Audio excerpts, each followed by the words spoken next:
Hey, welcome back to NoCodeMinute. Just one more thing I wanted to add to clean this up a little bit. We're going to have the picture uploader. We're going to have a conditional that we're going to add to it and say when this picture uploader, when its value is empty, we're going to have the background style to be an image. And then we're going to have that background image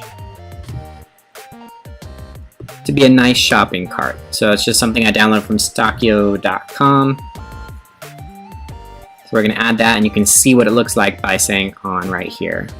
Okay, and then we're going to go ahead and remove the style of the uploader. Make sure it says none here on the borders, and that's going to look a lot nicer. Alright, so that's your NoCodeMinute for today.